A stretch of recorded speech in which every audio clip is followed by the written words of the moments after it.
શ્રીનગરના નવગામમાં પોલીસ સ્ટેશનમાં બ્લાસ્ટ થયો છે। એમોનિયમ નાઇટ્રેટમાં બ્લાસ્ટ થયો હોવાનું સામે આવ્યું છે। આ બ્લાસ્ટમાં 12 લોકોના મોત થઈ ગયા છે અને 25 લોકો ઘાયલ છે। બ્લાસ્ટમાં પોલીસ સ્ટેશન પણ તબાહ થઈ ગયું છે।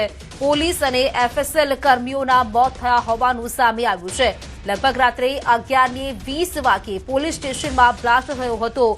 એમોનિયમ નાઇટ્રેટની તપાસ સમયે બ્લાસ્ટ થયો હોવાનું સામે આવ્યું છે। આ દિલ્હી બ્લાસ્ટ બાદ તપાસ માટે ટીમ પહોંચી હતી અને ફાયર વિભાગ અને સુરક્ષા દળોની ટીમો છે તે ઘટના સ્થળે ફરીદાબાદથી ઝડપાયેલા એમોનિયમની તપાસ માટે પહોંચી હતી। આ તપાસ દરમિયાન એમોનિયમ નાઇટ્રેટમાં જોરદાર બ્લાસ્ટ થતા દુર્ઘટના સર્જાઈ છે। બ્લાસ્ટ એટલો જોરદાર હતો કે સમગ્ર પોલીસ સ્ટેશન તેમાં તબાહ થઈ ગયું છે। આસપાસના મકાનો અને લગભગ 600 મીટર સુધી મકાનોના કાચ તૂટ્યા હોય તેવું પણ સામે આવ્યું છે।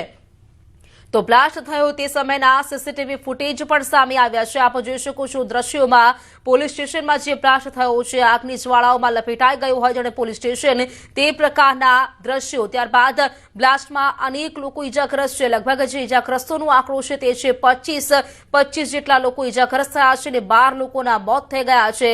આ બ્લાસ્ટમાં પોલીસ સ્ટેશન સંપૂર્ણપણે તબાહ થઈ ગયું છે અને ત્યારબાદ ફાયરની ટીમો પણ ઘટના સ્થળ પર પહોંચી ગઈ હતી। આ સીસીટીવી ફૂટેજ આપ જોઈ શકો છો કે જે બ્લાસ્ટ થયું છે તે સમયના ફૂટેજ છે। લગભગ રાતના 11:20 કલાકે આ બ્લાસ્ટ થયું હતું અને બ્લાસ્ટ થયા બાદ લગભગ 25 લોકો ઇજાગ્રસ્ત થયા છે અને જે ઇજાગ્રસ્તો છે તેમને સારવાર માટે ખસેડવામાં આવ્યા છે તેના પણ હોસ્પિટલના ફૂટેજ આપ જોઈ શકો છો।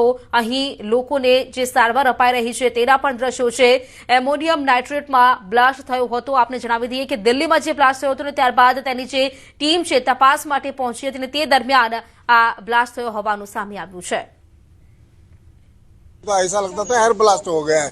या बाद में पता चला जब रोने धोने की आवाजें आई तब औरतों की मर्दों की तब हम बाहर निकले कि ये तो यहाँ पे इतना बड़ा धमाका ये कुछ फटा है थाने में। वो पता चला कि हमारा भी एक भाई है यहाँ मोहम्मद शफी है एक टेलर मास्टर वो उसका भी इंतकाल हो गया। वो क्या कर रहे थे वो वहाँ पे इन्हीं का काम कर रहा था। उसको पूरा दिन ले गए थे ये सीने के लिए बैग वगैरह जो एक्सप्लोसिव वगैरह बिल्कुल उसके लिए। हाँ तो वो उसकी डेथ उसकी टांगे आपने सुना कि उनकी भी डेथ हुई है? वो टांगे नहीं है वो पीसीआर में है। अभी हम गए ना हमने शिनाख्त की अभी है पीसीआर में सर है वगैरह सारे डैमेज काफी ज्यादा हुआ नजर ही नहीं आ रहा था।